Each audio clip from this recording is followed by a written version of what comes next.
pada segmen terakhir ataupun segmen keempat tentunya dalam siaran pendidikan interaktif Bedah Kisi-Kisi Persiapan Ujian Nasional. Jadi manfaatkanlah waktu yang tersisa ini dengan sebaik-baiknya. Silakan mengajukan pertanyaan kepada Bapak Nasrun Mirobi dengan cara menelpon line telepon 12 pulsa, SMS dan juga Facebook. Nanti kami akan menggelar kuisi kuadran cerdik, cepat, cermat dan ceria. Oke Pak Nasrun, pada segmen terakhir ini tentunya ada indikator yang terakhir pula, itu indikator keempat. Untuk saat ini. Ya, untuk hari ini banyak, adalah indikator keempat ya. Oke, di indikator keempat ini kita akan membahas mengenai apa Pak Nasrun? Berkaitan dengan gerak juga, tapi ini penyebab atau yang menyebabkan benda itu bergerak, yaitu tentang energi. Energi. Iya, dan juga perubahannya. Perubahannya, baik. Kita lihat ada di rumah ya. Menentukan hubungan usaha dengan perubahan energi. Jadi di sini penekanannya adalah usaha dan perubahan energi dalam kehidupan sehari-hari atau menentukan besaran-besaran yang terkait oleh tadi usaha dan perubahan energi. Kita lihat langsung soalnya aja ya, Mbak Asti dari rumah. Soal yang pertama, partikel dengan massa 1 kg didorong dari permukaan meja yang ketinggiannya 2 meter. Hingga kecepatan partikel saat dilepas dari bibir meja 2 meter per sekon dengan arah mendatar. Maka energi mekanik partikel pada saat ketinggiannya 1 meter dari tanah adalah, jadi bendanya meluncur ya ke bawah ya. Apakah A 22 Joule, B 23 Joule, C 24 Joule, D 33 Joule, dan E 44 Joule. Kita lihat gambarnya dulu. Baik. Nah, di sana ada benda didorong ke arah kanan, ini ya, didorong ke arah kanan. Kemudian pada saat ada di bibir, dia akan melompat, meluncur dengan gerak parabola sehingga ke titik yang ada di 1 meter ini. Gitu. Dengan kecepatan mendatar pada saat benda itu berada di bibir, itu V. Ketinggian ujung bibir meja itu 2 meter. Terus yang ditanya berapa energi yang ada di sana. Jadi kalau kita lihat animasinya, ini adik-adik yang dari rumah ya. Jadi benda itu bergerak sampai pada titik itu. Jaraknya 1 meter. Nah, ini hasilnya. Energi mekanik yang ada di titik 1 itu merupakan jumlah energi potensial di titik 1 dan energi kinetik di titik 1. Energi potensial rumusnya mg kali H1 ditambah dengan energi kinetiknya setengah mv1 kuadrat. Kita masukkan nilai angkanya saja. 1 masanya, kemudian G-nya 10, H1-nya adalah 2 meter, tadi di ketinggian bibir 2 meter. Kemudian kecepatannya tadi 2 meter per sekon, sehingga kita masukkan nilainya itu. Sehingga nilainya 20 ditambah 2. Yaitu 22 Joule. Ini energi di titik 1. Berapa energi di titik pada saat ketinggiannya 1 meter?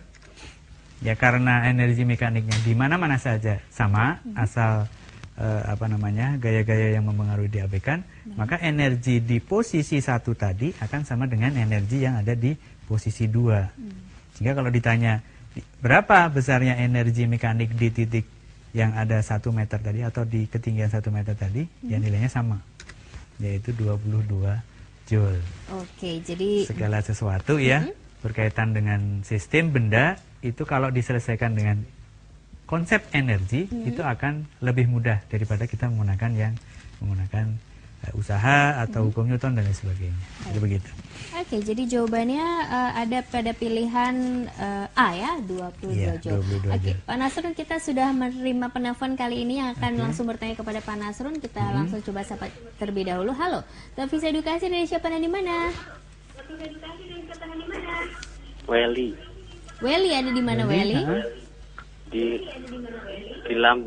Di Lampung Timur. Welly di Lampung Timur, silakan. Pertanyaannya apa Welly? Ya, apakah pada energi kinetik gravitasi itu sangat mempengaruhi? Iya. Oke. Apakah pada energi kinetik gravitasi sangat mempengaruhi? Baik, terima kasih Welly di Lampung Timur, ditunggu jawabannya ya. Silakan Pak Nasrun. Ya, adikku Willy harus mengetahui ciri-ciri dari energi kinetik dan energi potensial. Kalau energi potensial berkaitan dengan ketinggian atau jarak titik terhadap suatu acuan tertentu. Tetapi kalau energi kinetik itu yang mempengaruhi hanya massa dan kecepatannya saja. Itu pasti ya. Jadi gravitasinya gimana? Gravitasi itu mempengaruhi untuk benda apabila ditanya atau dipermasalahkan tentang energi potensialnya. Sementara kalau energi kinetiknya apakah terpengaruh gravitasi, itu tidak. Karena hanya yang mempengaruhi energi kinetik, sekali lagi, adikku Willy tadi, hanya massa dan kecepatannya saja. Hanya massa dan kecepatannya saja. Oke, Welly di Lampung Timur, pertanyaan kamu sudah dijawab oleh Bapak Nasrun Mirobi. Dan sekarang ini, yuk teman-teman dan juga Pak Nasrun, kita masuk pada bedah soal berikutnya, soal kedua di indikator keempat. Iya. Kita lihat sekarang berkaitan dengan vektor, berhubungan juga dengan usaha dan energi tadi. Ya. Tapi lebih terkait kepada usahanya. Jadi ada sebuah gaya F sama dengan min 12I plus 5J. Nah, ini dengan koordinat, ya. Satuannya Newton, bekerja pada sebuah partikel yang menyebabkan partikel bergeser dengan perpindahan S sama dengan 8I plus 6J. Nah, ini vektor, ya, berkaitan dengan vektor. Satuannya adalah meter, S itu. Maka sudut antara vektor gaya dengan perpindahan adalah apakah A 120 derajat, apakah B 90 derajat, apakah C 60 derajat, apakah D 45 derajat, apakah E 30 derajat. Kita lihat. Rumusnya masih menggunakan yang sama, hanya saja nanti di dalam penyelesaiannya menggunakan vektor. W sama dengan F dot S, pakai dot, karena ini berkaitan dengan vektor. F-nya tadi apa? Min 12I plus 5J, dot 8I plus 6J. Kita langsung masukkan operasi vektor, min 12 kali 8 plus 5 kali 5.6. Sehingga nilainya min 96 plus 30, sehingga min 66 Joule.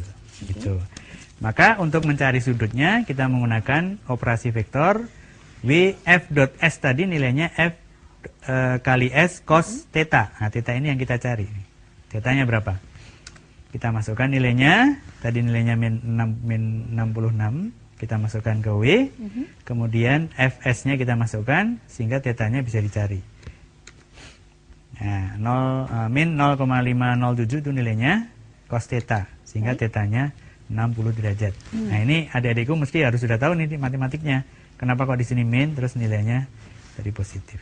Baik. Jadi gitu. Oke, 60 berarti ada di pilihan yang ke C, ya. Iya, betul Ya, sekali. teman-teman, sedari tadi Asa sudah mengingatkan pada segmen terakhir kami akan menggelar kuisi kuadran cerdik, cepat, cermat, dan ceria. Dan sekarang ini adalah waktunya untuk kamu berpartisipasi mengikuti kuisi kuadran cerdik, cepat, cermat, dan ceria. Sudah ada. Hai Dika, apa kabar? Halo Kak Asti, baik, alhamdulillah. Sehat ya? Iya dong. Oke, waktu itu kuisi kuadran nih, pertanyaannya pastinya sudah disinggung-singgung sedikit ya oleh Pak Nasrun tadi. Kayaknya udah deh, dan gak ada hitung-hitungan. Gak ada hitung-hitungan, berarti harusnya bisa dijawab. Silakan Dika. Oke, baik buat teman-teman semua ada di rumah, saatnya kuisi kuadran cerdik, cepat, cermat, dan ceria.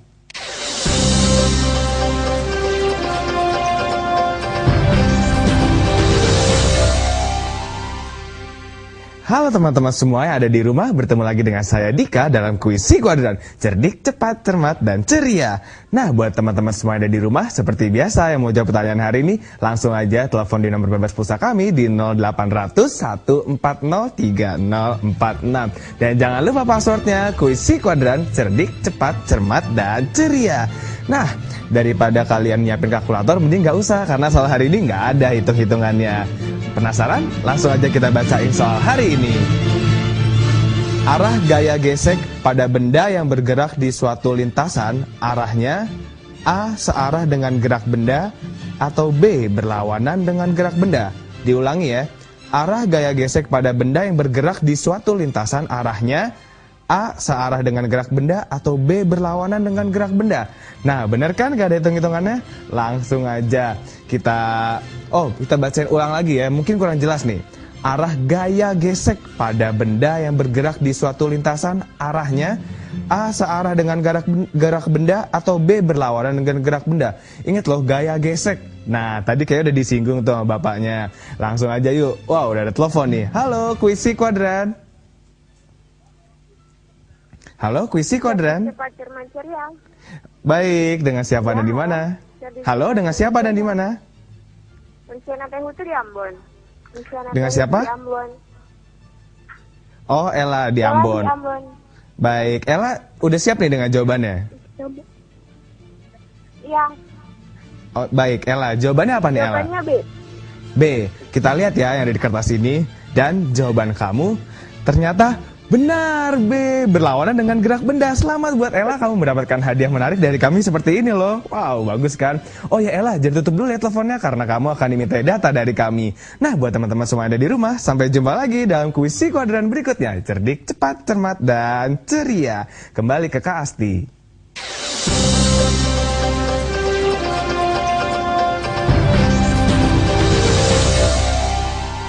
Terima kasih Dika dan juga selamat nih untuk Ella di SMA 1 Ambon yang berhasil menjawab pertanyaan kuis kuadrat cerdik, cepat, cermat, dan ceria. Baiklah teman-teman, kita sudah berada di penghujung acara. Jadi saya akan meminta kepada Pak Nasrun untuk memberikan kesimpulan, benang merah atau penyemangat lah untuk teman-teman semua yang 2 minggu lagi akan bertemu dengan ujian nasional. Silakan Pak Nasrun. Iya, kata sebuah nyanyian, tinggal menghitung hari pasti ya. Tinggal menghitung hari. Iya, betul. Ya. Jadi untuk hari ini kita akan membahas tadi kita membahas 4 ya. Yang pertama, indikator pertama tentang hukum Newton, indikator yang kedua tentang gerak melingkar, gerak parabol dan sebagainya. Kemudian yang ketiga tentang benda tegar. Terus yang terakhir yaitu tentang usaha dan energi. Insya Allah dari keempat indikator itu untuk ujian nasional bisa dikerjakan oleh adik-adik yang di rumah karena mungkin ya sudah siap ya, sudah disiapkan dari awal. Jadi seperti itu. Oke. Ya, pada kesempatan kali ini ada 4 indikator dan silahkan mempelajari lebih lanjut indikator tersebut ya supaya teman-teman lebih siap lagi dalam bertemu dengan ujian nasional nanti. Baiklah, saya Asi Mohtar, Bapak Nasrul Mirobi dan juga seluruh kerabat kerja dari Televisi Edukasi yang bertugas di hari ini. Kami pamit undur diri. Terima kasih atas perhatiannya. Selamat belajar dan tetap semangat ya. Sampai jumpa.